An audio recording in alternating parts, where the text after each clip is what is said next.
Stop the map and look at the ground. 6 lanes, a traffic light that never seems to change, a child waiting hand in hand, and a cyclist trapped on the corner. None of this is random. Someone drew it this way.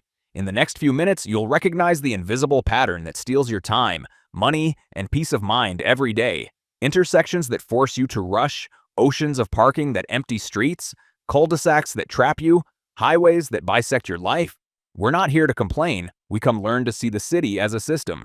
If you understand how it was designed, you'll understand why you feel the way you do, and what small decisions can change things tomorrow. Stay, and you'll see how a line of paint or 10 extra seconds of green light can change an entire routine. 1. Crossroads.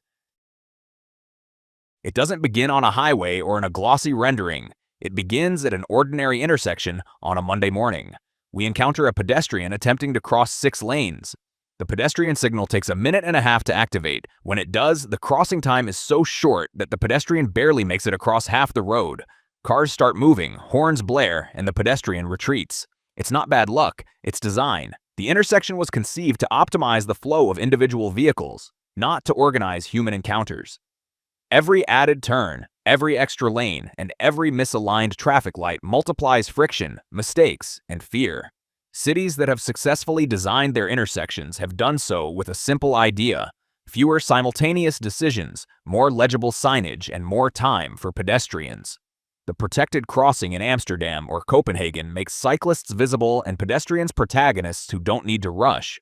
The raised crosswalk in Pontevedra or Mexico City elevates the pedestrian walkway to reduce actual speed without creating tension. On the outskirts of Houston or in certain corridors of Orlando, the same intersection becomes a gamble of risks. You get there faster by car, until an unexpected turn stops everyone. The cost isn't just a red light. It's the daily anxiety of crossing a space that, even though it's public, doesn't consider you. 2. Excessive parking. 1 block further on, the city opens up like a toothless mouth. Where once there were facades, now there are expanses of asphalt. The parking crater is not a metaphor. It is a void that devours urban life. In Buffalo, Detroit, or the heart of Dallas, decades of well-intentioned policies demolished buildings to provide access to the city center. The car arrived. Almost everything else left. 1 lot next to another turns a street into a shortcut. Nothing to see, nothing to do, nothing to invite you to stay. The shopkeeper expects customers to park right outside, but the customer sees a bleak landscape and decides to go to the outlying shopping center, where at least there's continuity and a roof over their heads. The city collects less revenue because a parking lot generates less tax than a building with apartments, offices, and shops. And yet, the city bears the cost of maintaining that sea of asphalt. Cleaning, lighting, patrolling. In places that opted for the opposite approach, parking in discrete structures, shared management, prioritizing active storefronts, expensive land is dedicated to what creates a city. Doors, windows, chairs in the sun, shop windows. There, parking might be a little more difficult. Living, on the other hand, is much easier. 3. Car suburbs. The temptation to solve everything with more cars stems from an elegant promise. With a steering wheel, every journey will be comfortable, fast, and free. What goes unsaid is how much it costs to uphold that promise on an urban scale. The average household in sprawling suburbs spends a huge portion of its budget acquiring, insuring, maintaining, and fueling its vehicles. When income falls or fuel prices rise, mobility becomes a matter of debt or sacrifice. The city designed for the car is also the city that makes vulnerable those who cannot drive: children, the elderly, people with disabilities, or those who simply don't want to drive all the time. It's not ideology, it's spatial arithmetic. If everyone drives at the same time, the car ceases to be fast. Induced demand doesn't need jargon to be understood. Every new lane fills up because every new lane makes driving seem reasonable. Until it isn't. Paris, Pontevedra, and Mexico City have tried a different approach, taking space away from through traffic and gaining it for a variety of modes of transportation. Where there were once constant queues, today there are shorter journeys, local businesses, and cleaner air. The car isn't the villain. The dogma surrounding the car is, because it forces everyone to play the same game even if they can't, don't want to, or don't need to. 4. Exurban Sprawls. The urban form that solidifies this dogma is visible from the air.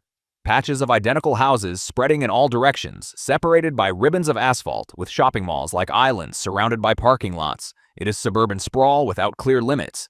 It arose to respond to a legitimate aspiration: space, silence, a room for each child, and to a concrete innovation, the affordable car. But it multiplied invisible costs. Providing water, electricity, sewage, ambulances, and buses to low-density areas is exponentially more expensive. The result is a territory where public services are late, inadequate, or non-existent, and where each household depends on traveling more kilometers to obtain basic necessities. Phoenix became a symbol of that scale. 45-meter-wide avenues, immense lots, extreme temperatures exacerbated by the asphalt. But the same logic appears in the metropolitan area of Madrid, in the greater Buenos Aires area, or on the outskirts of Monterrey. Affordable housing far from jobs, jobs far from transportation, transportation far from daily life. The promised freedom becomes a schedule of mandatory commutes. And when life changes, a baby, an injury, a new job, the neighborhood that seemed so rational reveals itself to be inflexible. Developments that are built with continuous pedestrian and bicycle networks, early amenities and rail or BRT connections from day one tell a different story. They don't renounce space, they renounce wasting it. If you're enjoying this tour of urban design mistakes, give it a like and tell us in the comments which of these patterns you recognize in your city, because understanding how we got here is the first step to imagining how we could do better. 5. Highway cuts. Sometimes the inflexibility lies not in the neighborhood itself, but in the wound that divides it. Cut-off highways were presented as vital arteries. In too many cities, they acted like scalpels. In Detroit, freeway construction erased entire neighborhoods. In St. Paul, I-94 cut through Rondo and displaced hundreds of families. In San Francisco, the Embarcadero Freeway erected a wall between the city and its bay until an earthquake and a political decision removed it. When through infrastructure is embedded in the heart of an urban fabric, traffic gains minutes and the city loses decades of its sense of community. What's interesting is what happens when the movement is reversed.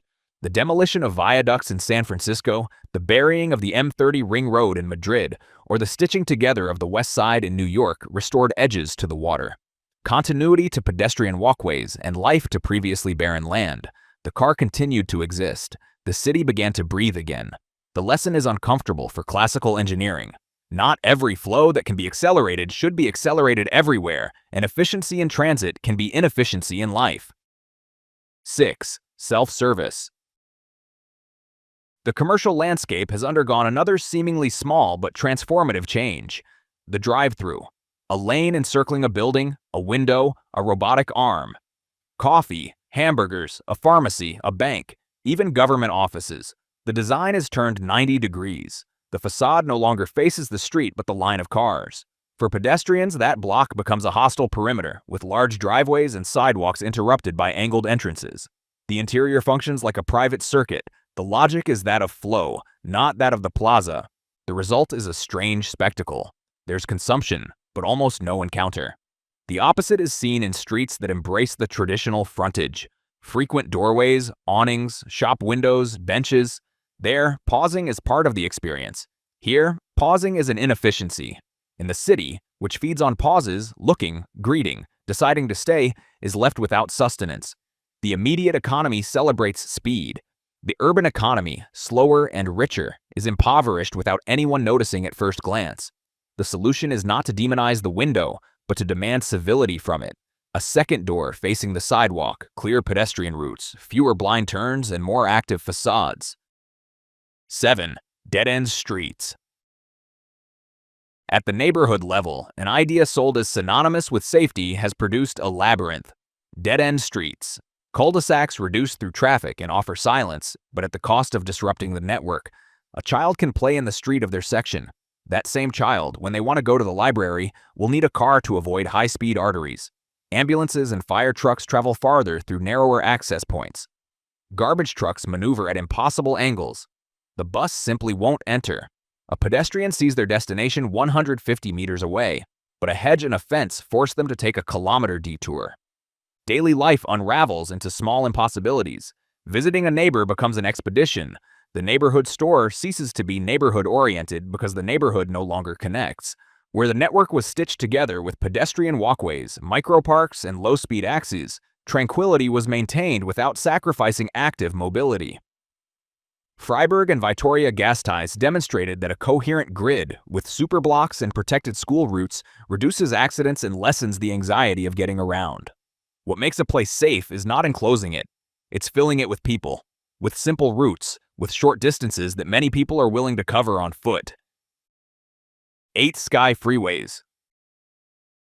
Let's raise the camera now. There are structures so impressive they almost make you forget their shadows. Elevated highways, the Sky Freeways, are engineering marvels. 5-level interchanges in Dallas, serpentine ramps over Hong Kong Bay, viaducts spanning valleys. But below, at ear level, life sounds like something else. Constant engines, dust, echo. The elevated highway brings shade where winter sun is needed and blocks breezes where summer begs for them. It divides streets without needing fences. The very emptiness beneath the deck is enough to cut the city in two. In Los Angeles, the urban fabric has learned to coexist with these perpetual overpasses. In Tokyo, the Nihonbashi River lay buried beneath asphalt until a public conversation reignited the desire to reclaim it. In Boston, the costly decision to bury the central artery brought light back to a city center that had been in shadow for decades. No one disputes the need to cross rivers or mountains. The debate is whether the elevated section is the first or last resort within the city and what we do with its underpass. Whether we condemn it to informal parking or transform it into a park, market, sports fields, or workshops. Miami, Seoul, and São Paulo have shown that the underpass can cease to be a border and become a living space. We're back to square one, a pedestrian standing at an endless traffic light. But now, you know it's not a coincidence, but a consequence. Every dead-end street, every empty parking space, and every elevated highway are decisions someone made believing they were improving the city, and ended up making your life worse. The good news is that you can also decide the opposite. Give back time to pedestrians, shade to trees, and peace to the neighborhood. When a city is designed for people, everything else falls into place. If you want to see how some cities are achieving this, subscribe. The next episode begins right on that corner.